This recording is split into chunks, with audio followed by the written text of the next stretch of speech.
6,300 పెంచడం జరిగింది.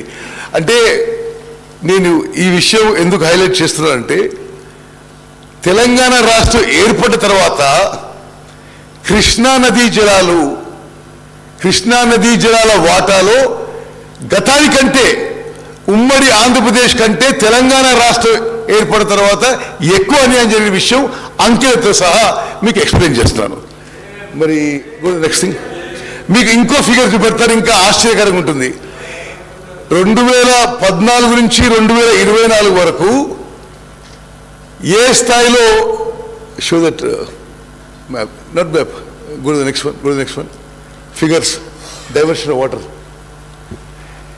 2004 నుంచి 2014 వరకు ఎంత వాటర్ శ్రీశైలం రిజర్వాయర్ నుంచి ఇల్లీగల్ గా డైవర్ట్ అయింది, అవుట్ సైడ్ ద బేసిన్ అయిందో ఈ ఫిగర్ చూస్తే మీరు ఆశ్చర్యపోతారు. ఎందుకంటే 2004 నుంచి 2014 వరకు అంటే శ్రీశైలం రిజర్వాయర్ కి 10,665 క్యూసెక్లు వస్తే, సారీ 10,665 టీఎంసీ వస్తే 727 TMC out side basin divert అయినాయి. దయచేసి గమనించాలి. 2004 to 2014 total cumulative inflow to Srisailam was 10,665 TMC. The water diverted out of the basin was 737 TMC. Telangana ఏర్పడిన తర్వాత శ్రీశైలం ఇన్ఫ్లోస్ 8,993 టీఎంసీ ఉంటే 1,200 టీఎంసీలు డైవర్ట్ అయినాయి. లుక్ ఎట్ దిస్, ఎంత గ్రాస్ ఇంజస్టిస్ జరిగింది తెలంగాణ ఏర్పడిన తర్వాత, టిఆర్ఎస్ ప్రభుత్వం ఏర్పడిన తర్వాత.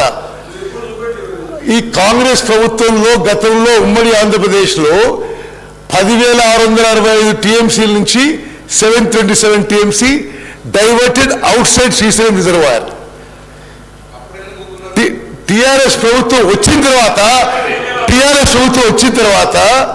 8,993 టీఎంసీ ఇన్ఫ్లోస్ ఉంటే 1,200 టీఎంసీలు diverted illegally outside from Srisailam reservoir.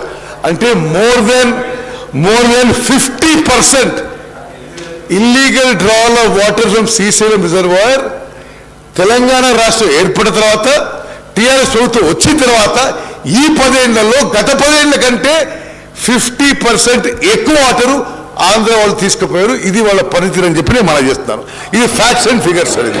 Okay, అంటే ఇన్ఫ్లో తగ్గింది, డైవర్షన్ పెరిగింది. ఇన్ఫ్లో తగ్గింది, డైవర్షన్ పెరిగింది. Okay, next. అదేవిధంగా తెలంగాణ రాష్ట్రం ఏర్పడిన తర్వాత స్పీకర్ సార్, తెలంగాణ రాష్ట్రం ఏర్పడిన తర్వాత తెలంగాణ రాష్ట్రం తరఫున కృష్ణా నదీ జలాల కోసం ఈ ప్రభుత్వం చాలా ఇన్కాంపిటెంట్గా, ఇన్ఎఫిషియెంట్గా పనిచేసింది.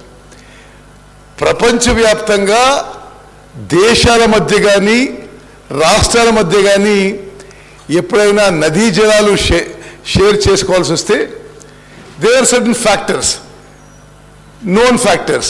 Catchment area, దాని హెల్సింకి రూల్స్ అని, catchment area, drought prone area, cultivable area and population.